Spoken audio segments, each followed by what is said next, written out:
교회 여러분, 오늘 수요일 아침 우리가 사무엘하 또 있고 하나님의 말씀을 생각해 보았습니다. 오늘은 또 수요일 저녁 요한복음을 중심으로 공부하는 시간입니다. 요한복음 15번째 공부가 되겠습니다. 오늘 우리가 공부할 말씀은 요한복음 4장 43절부터 45절까지에 있는 말씀입니다. 먼저 제가 요한복음 4장 43절부터 45절까지에 있는 말씀을 읽고 기도하면서 오늘 수요 공부를 시작하겠습니다. 43절입니다. 이틀 뒤에 예수께서는 거기를 떠나서 갈릴리로 가셨다. 예수께서 친히 밝히시기를 예언자는 자기 고향에서는 존경을 받지 못한다 하셨다. 예수께서 갈릴리에 도착하시니 갈릴리 사람들이 예수를 환영하였다. 그들도 명절을 지키러 예루살렘에 갔다가 예수께서 거기서 하신 모든 일을 보았기 때문이다. 아멘. 기도하겠습니다. 하나님 아버지, 오늘도 저희들 수요일 하루 종일 우리와 동행하시며 또 주님의 뜻 가운데서 빛 가운데서 살아가게 해주신 것을 감사합니다. 오늘 저녁 다시 하나님의 말씀을 공부하기 위하여 수요 모임으로 모였습니다. 주님 성령님 함께하여 주셔서 오늘 우리가 공부하고자 하는 요한복음을 통하여 하나님의 뜻을 잘 발견할 수 있는 우리들이 되게 하여 주시옵소서. 생명의 양식을 받아들임으로써 우리가 하나님 안에서 온전하고 건강한 신앙인으로서 살아갈 수 있도록 주님 도와 주시옵소서. 예수님의 이름으로 간절히 기도를 드립니다. 아멘. 사마리아에서 이 한 여인의 사정을 알아주시고 그 사마리아 여인 그로 인하여 사마리아 사람들에게 진정한 하나님의 나라가 무엇인가를 전하신 예수님은 그 사마리아 지역에 이틀을 머무르셨습니다. 사실 이 예수님께서 이 이틀을 사마리아 지역이라고 한 곳에 머문 일은 혁명적인 사건이 아닐 수 없습니다. 어느 누가 그것도 랍비라고 여겨지는 사람이 사마리아 지역에 머물렀습니까? 예수님 그야말로 파격적인 사람이 아닐 수 없습니다. 일반적인 상식을 예수님은 과감히 극복하시는 분입니다. 근데 여기서 일반적인 상식, 그 상식이 인간을 인간답게 만들지 못하고 있다고 생각하게 되면 그 일반 상식을 뛰어넘습니다. 우리는 늘 상식선에서 살아가는 사람들입니다. 어떤 때는 그 상식이 우리로 하여금 인간답게 살지 못하게 합니다. 또 인간을 인간답게 바라보지 못하게 만들기도 합니다. 상식적인 인간으로 살아간다는 것이 좋은 의미이기는 하지만 그러나 어떤 경우에는 그 상식이 우리를 인간답지 못하게 만들기도 합니다. 또 다른 이웃의 소중함을 발견하지 못하게 만들기도 합니다. 예를 한번 들어보겠습니다. 오늘 우리 사회에서 한국 사회 제가 생각할 때는 세계 어느 나라에서도 이 한국 사회 같은 이 문화 위계 질서의 문화는 한국같이 이렇게 강하게 나타나지 않습니다. 나이를 따지는 문화, 이게 우리는 상식입니다. 나이가 한 살이라도 많으면 형이다, 누나다, 언니다, 뭐 오빠다 이런 표현으로를 쓰게 되죠. 이게 일반 상식입니다. 우리에게 여러분 친구는 누구입니까? 한국 문화에서 친구는 나이 같은 사람들이 친구입니다. 나이가 하나가 위면 벌써 윗사람으로 부르게 되죠. 또 우리들도 스스로도 나보다 나이가 아래인 사람에게 대해서는 친구라고 생각을 안 합니다. 그래서 나보다 나이 어린 남자를 만날 때 우리들은 나 자신을 호칭할 때 형이라고 얘기합니다. 형이 너를 위해서 뭘 할게. 형이 말하는데 형이 경험했는데 뭐 이런 식으로 이야기를 합니다. 내가 경험했는데 홍인식이 경험했는데 이렇게 얘기를 하지 않습니다. 이게 일반 상식입니다. 그런데 일반 상식이 이렇게 나이를 따지는 일반 상식이 가끔은 상대방을 소중하게 바라보지 못하게 만듭니다. 그 사람을 인간답게 또 인간 자체로 바라보지 못하게 합니다. 그래서 나보다 나의 아래 사람이 나를 비판하거나 내가 말한 의견에 반대를 하거나 하면 기분 나빠합니다. 친구가 아니기 때문이죠. 그래서 많은 경우에 어떤 경우에는 일반 상식이라는 것이 인간을 좀 이렇게 얽매이게 속박하게 만드는 경우도 있습니다. 그래서 믿는 사람들이라고 하는 것은 상식선에서 살아가지만 그 상식이 만일 인간을 억누르는 것이다 라고 하면 믿음으로 그 상식을 뛰어넘어 더 높은 가치의 세계로 나가게 만들고 있습니다. 예수님이 하신 이야기가 그것이죠. 사마리아 사람을 사람답게 보지 못하게 하고 이방인처럼 취급하면서 더러운 인간으로 대하게 만드는 것은 유대 사람들의 상식이었습니다. 그런데 예수님은 그 상식을 뛰어넘어 이틀 동안 사마리아에 거주하고 있었습니다. 자, 오늘의 본문은 예수님이 이렇게 이틀 동안 사마리아에서 거주한 후에 다시 갈릴리로 돌아가신 후에 겪었던 일들을 일련의 사건을 다루고 있습니다. 43절은 예수님은 예루살렘과 사마리아를 떠나 갈릴리로 돌아가십니다. 44절은 예수님에 대한 고향 사람들의 대접을 설명하는 구절입니다. 근데 이건 가로에 넣어져 있죠. 후대의 첨가 구절임이 틀림없습니다. 고향에서는 선지자가 예언자가 대접을 받지 못한다. 예수님이 하신 말씀이라고는 크게 생각되어지지 않는 말씀이지만 아마 후일 그 고향 사람들이 예수님을 반대하는 모습을 보면서 아마 이렇게 후대에 선지자가 고향에서 대접받은 일은 없었다라고 하는 것이 첨가되었을 것으로 보입니다. 자, 그리고 이제 45절 마지막에 이제 갈릴리 사람들이 예수님이 돌아오자 굉장히 예수님을 환영했다. 그 이유가 무엇이었을까? 이런 것들을 생각해 봅니다. 자, 43절에 봅니다. 사마리아 체류 후에 갈릴리로 돌아가시는 예수님의 모습을 살펴봅니다. 예수님의 사마리아 체류, 이틀간의 체류는 당시 유대교 종교 지도자들에게는 아주 나쁜 인상을 남겼을 것입니다. 부정을 탄 사람이라는 평가를 받았을 것이 틀림없습니다. 랍비라고 하는 사람들에게는 예수님의 이 행동은 더욱더 받아들일 수 없는 행동입니다. 랍비는 랍비다워야 하지 않겠습니까? 정결하고 거룩한 삶을 살아가야 하지 않겠습니까? 라는 구별의식이 그들에게 있었기 때문입니다. 그래서 그들은 결코 사마리아와 같은 부정한 사람들과 접촉을 해서는 안 됩니다. 유대 사람이, 그것도 랍비가 사마리아 땅을 밟는다고 하는 것은 불견한데, 그것도 이틀씩이나 사마리아 사람들과 함께 체류하고 있다고 하는 것은 이들에게는 도저히 용납되어질 수 있는 것이 아닙니다. 예수님은 어쩌면 미움털이 배기는 그런 행동을 스스로 한 것 같은 인상을 또 주고 있기도 하죠. 일부러 그런 일들을 해서 어떻게 보면 도발하는 모습을 보이기도 합니다.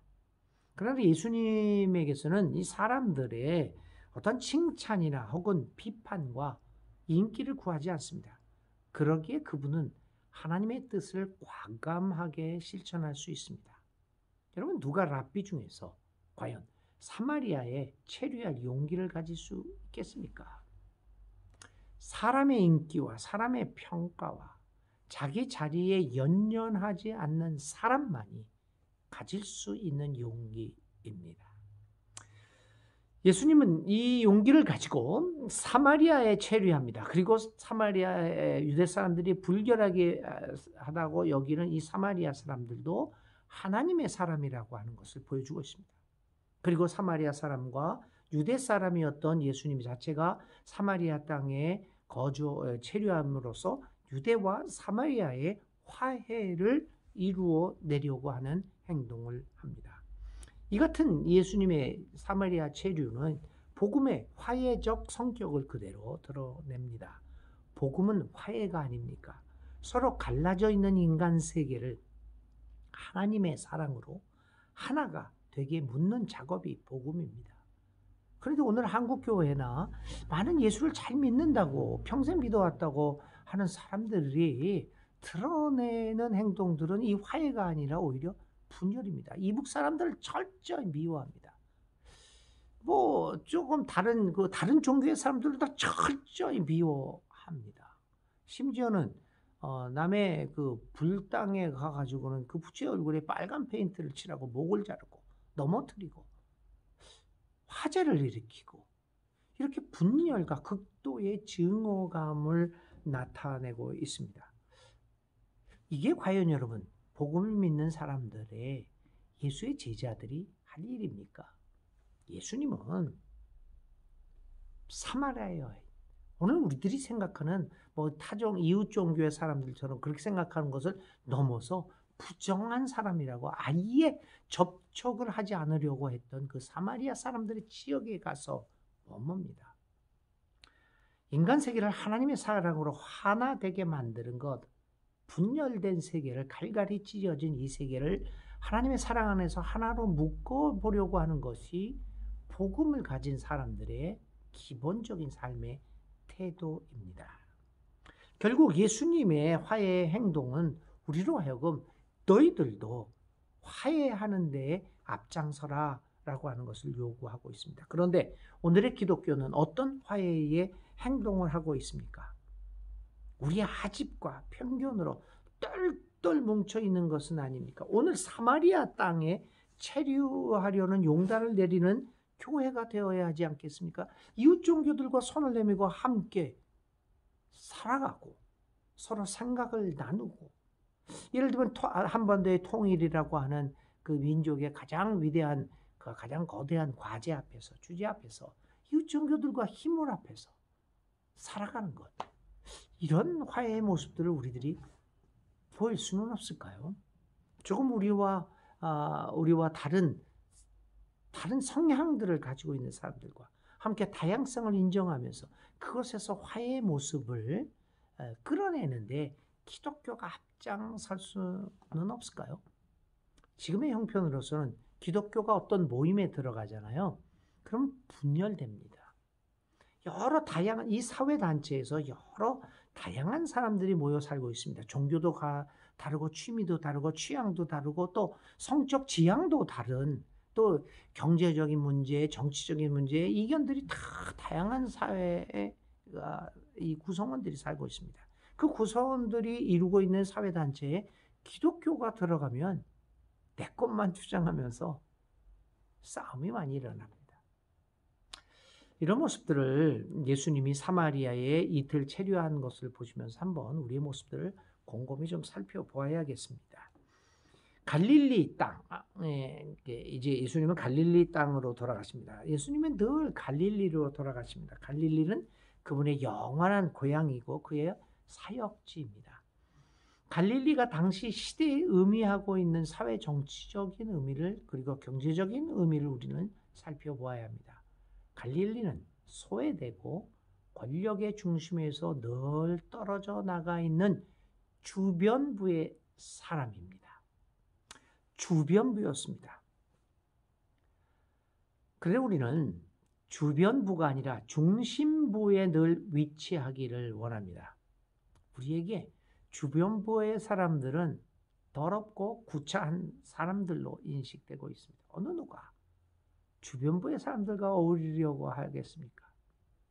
그런데 여기에서 우리는 한 가지 분명히 해야 될 사실이 있습니다. 기독교는 여러분 중심부를 향하는 종교가 아닙니다. 기독교는 중심부를 향하는 신앙이 아닙니다. 주변부로 향하는 신앙입니다. 그게 우리를 괴롭게 만들죠. 기독교는 정착하는 신앙이 아니라 늘 떠나는 신앙입니다. 그래서 길 위의 영성을 추구하는 신앙입니다. 늘 갈릴리 주변부를 향하는 영성입니다.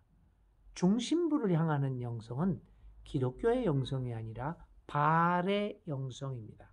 더 높이, 더 빨리, 더 멀리. 이게 올림픽 구호죠. 르카프라고 그러는데 이 올림픽 영성은 늘 갈릴리를 향하고 있는 예수님의 영성을 배반하는 영성입니다. 그러므로 우리 교회의 관심은 더 높이, 더 멀리, 더 빨리가 아니라, 그런 영성을 추구하는 것이 아니라 늘 우리의 주변에 갈릴리가 어디에 있으며 그들이 갈릴리 사람이 어디에 있는가, 누구인가에 대하여 우리의 관심을 두어야 하는 것입니다. 우리의 관심이 더 높고 더 빠르고 더 강하고 더 많고의 관심을 더 많이 두고 있다면 갈릴리를 향하는 예수님의 모습은 우리들에게 낯설게 보입니다. 우리에게 어색합니다. 그런 예수님의 모습을 우리는 받아들일 수 없게 됩니다. 여러분, 우리는 예수님이 늘 갈릴리를 향하였듯이 우리들의 관심과 우리들의 발걸음이 갈릴리 주변부로 향해야 됩니다. 오늘 한국 기독교가 왜 이렇게 사람들로부터 신뢰를 잃었고 많은 가난한 교인들이 생기게 되었습니까? 교회를 나오지 않고 많은 젊은이들로부터. 왜냐하면 우리 기독교가 이미 중심부를 향하고 있다라고 하는 인상을 다 남겼기 때문입니다. 우리 직장 없고 피정규직에 있는 젊은이들이 대다수인데, 어떻게 보면 요즘의 젊은이들은 아버지, 어머니 세대보다, 그러니까 자기 부모의 세대보다 더 못 사는 세대가 될 가능성이 충분히 있습니다. 다른 말로 하면 중심부로 들어가지 못하고 늘 주변부에 머물 수밖에 없는 그런 시대에 살고 있습니다. 이럴 때 교회가 그들에게, 대다수의 사람들에게 어떻게 보입니까? 중심부를 향하는 교회라고 보이게 됩니다. 갈릴리를 향하는 예수님이 아니라 늘 예루살렘 중심부를 향해서 권력을 잡고자 하는 그러한 신앙의 모습을 보이니 사람들이 신뢰를 할 수가 없는 거죠. 기독교는 예수님을 따르는 종교입니다. 그러면은 우리의 눈은 예수님의 시선이 머무는 곳에 머물러야 합니다. 우리의 관심은 예수님의 마음이 머무는 곳에 관심을 가져야 합니다. 우리가 머물 곳은 예수님이 가시고자 하는 곳입니다. 그것은 어디입니까? 주변부입니다. 주변부를 향하는 예수님의 모습은 다시 한번 오늘의 시대에서 우리가 깊이 성찰해 보아야 할 모습입니다. 사실 여러분, 우리들이 이제 이렇게 살아가는데 우리들 가운데 중심부에 있는 사람들이 얼마나 많이 있겠습니까? 우리 자체가 중심부가 아니라 주변부에 서 있습니다. 주변부에서 살아가고 있습니다. 그래서 많은 사람들은 자기가 중심부에 있다고 생각을 하기도 하는데 이 착각이죠. 중심부라고 하는 오늘의 자본주의 사회에서는 5% 미만의 사람들이 중심부에 있다라고 볼 수 있습니다. 사실 생각해 보십시오. 이 세계의 부의 90% 이상이 5% 아니면 많으면 10% 사람에게 몰려 있습니다. 나머지 90%의 사람이 10%의 부를 나누어 가지고 있다고 하는 겁니다. 그러니까 5%나 10%의 사람 외에 우리들이 내가 더 부자다, 내가 너보다 돈 많다, 뭐 어쩌다, 내 아파트가 너보다 좀 비싼 거다 라고 이야기하는 거 다 도토리 키재기입니다. 우리는 중심부의 사람들이 아닙니다. 그런데도 우리는 중심부 사람인 줄 알고 그렇게 착각을 하며 살아갑니다.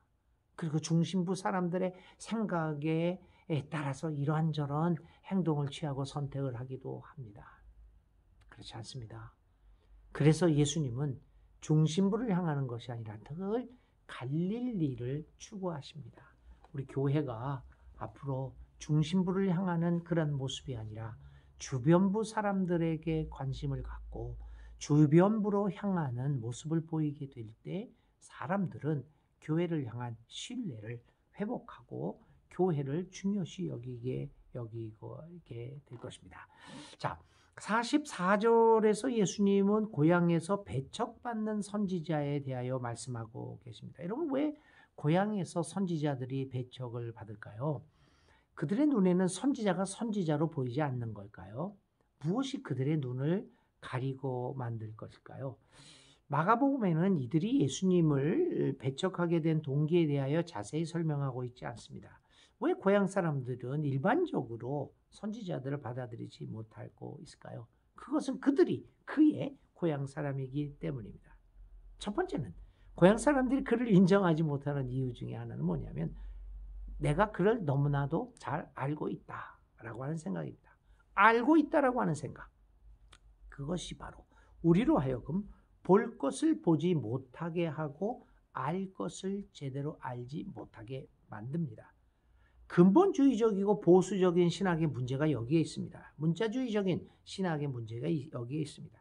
자신들이 알고 있는 것을 일목요연하게 정리해 놓고 그 틀의 모든 것을 맞추려고 하는 시도 때문입니다. 내가 잘 알고 있다는 거죠. 그것을 그래서 이렇게 일목정연하게 매뉴얼처럼 만들어 놓고 그 틀에다가 모든 신앙의 행위를 맞춰 놓으려고 합니다. 그래서 조금만 달라져도 그들은 그것을 인정하지 않습니다. 여러분, 이단들, 신천지나 뭐 만민교회 뭐 이런 여러 가지 이단들의 모습들이 왜 어디에서 문제가 있을까요? 그건 그들의 가르침을 그대로 어떤 이렇게 틀에 맞춰서 그 틀에다가 모든 것을 갖춰 놓았기 때문입니다. 그래서 그 틀을 벗어나는 것들을 사람들은 인정하지 않습니다. 새로운 것들을 전혀 받아들이지 않습니다. 왜냐하면 자기가 모든 것을 알고 있기 때문이라고 생각하기 때문입니다. 우리 교인들도 다 그렇죠. 설교를 듣거나 성경 공부를 할 때 내가 이미 알고 있는 것을 말하면 편해집니다. 이 편안해지는 것, 이 지식의 세계에서, 진리의 세계에서 들을 때 익숙하고 나를 편안하게 만드는 것은 우리를 위험하게 만듭니다.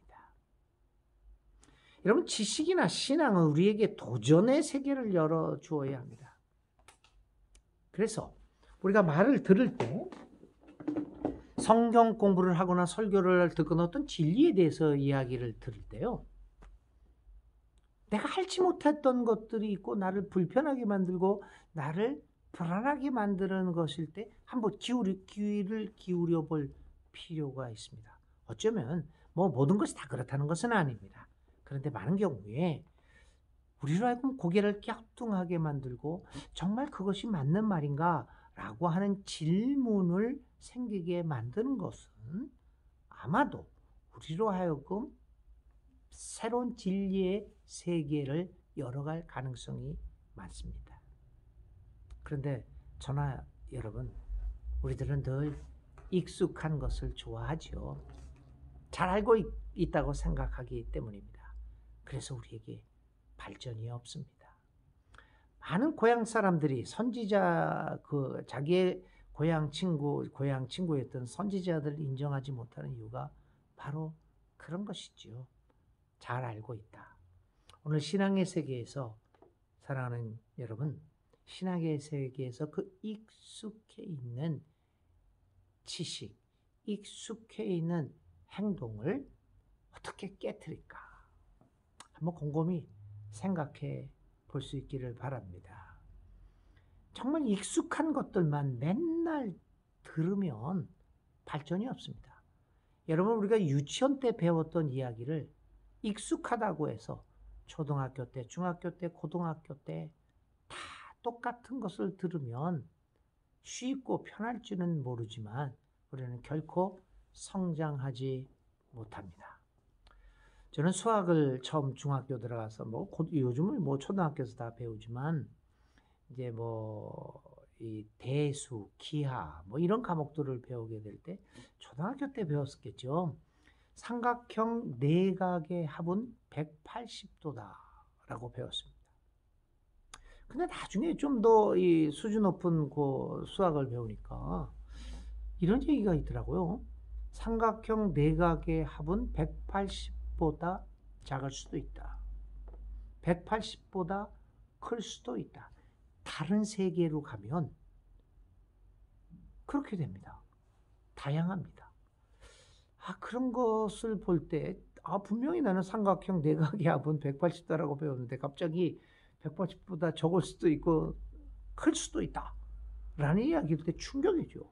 그럼 내가 지금까지 배워왔던 것이 잘못 배웠나? 아닙니다, 여러분. 삼각형 내각의 합은 180도입니다.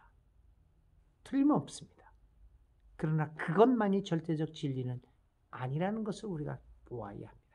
그래서 내각이 적을 수도 있고 많을 수도 있다는 것을 인정하고 받아들일 때 우리의 이 지식의 세계는 넓어지게 된다는 겁니다. 신앙이 그렇습니다. 여러분 맨날 성경을 읽으면서 똑같은 이야기, 상식적인 이야기만 들으면 편안합니다. 아멘 소리는 저절로 납니다. 그러나 그것만 가지고 우리의 신앙에 하나님의 그 넓고 깊고 다양한 신비스러운 진리의 세계는 들어가지 못합니다. 사랑하는 교우 여러분, 예수님이 선지자가 고향에서 대접을 받지 못한다, 이러한 말씀을 우리들이 오늘 생각해 보고 있습니다. 예수님의 좀 답답한 심정을 표현하는 말이죠. 그래서 선지자, 이 고향 사람들한테 얘기하는 거죠. 선지자가 고향에서 대접받지 못한다고 하는 그러한 일반적인 상식을 뛰어넘어라. 그러하면 너희들에게 기쁨의 세계, 신비와 진리의 세계가 열릴 것이다 라고 말하고 있습니다. 사마리아에서 이틀을 머무시면서 상식의 세계를 깨트린 예수님, 선지자가 고향에서 대접받지 못한다라고 하는 그러한 상식의 세계를 뛰어넘는 예수님이었기에 갈릴리라고 하는 주변부로 과감하게 나갈 수 있었습니다. 왜냐하면 거기에 하나님이 계시기 때문이었습니다. 오늘 사마리아를 떠나 갈릴리 주변부로 향하는 예수님의 모습을 보면서 오늘 우리들의 신앙의 모습들을 한번 곰곰이 생각해 보면서 어떻게 해야 하나님의 뜻을 제대로 실천하고 알고 그렇게 하나님의 신비로운 세계를 맛볼 수 있을까라는 것을 생각하는 우리 모두가 되시기를 바랍니다. 하나님의 세계는 정말 신비스럽습니다. 그 신비로운 세계에 여러분들을 초대합니다. 그 신비로운 세계에 들어가면 정말 기쁨과 행복이 넘쳐날 것입니다. 오늘 이제 수요 15번째 요한복음 공부를 마치겠습니다. 오늘도 편안한 휴식 가지시고 내일 목요일 아침 반갑게 아침 사무엘 하를 읽으면서 반갑게 만나겠습니다. 편한 예수님과 함께 편안한 잠을 주무시는 오늘 저녁 되시기를 바랍니다.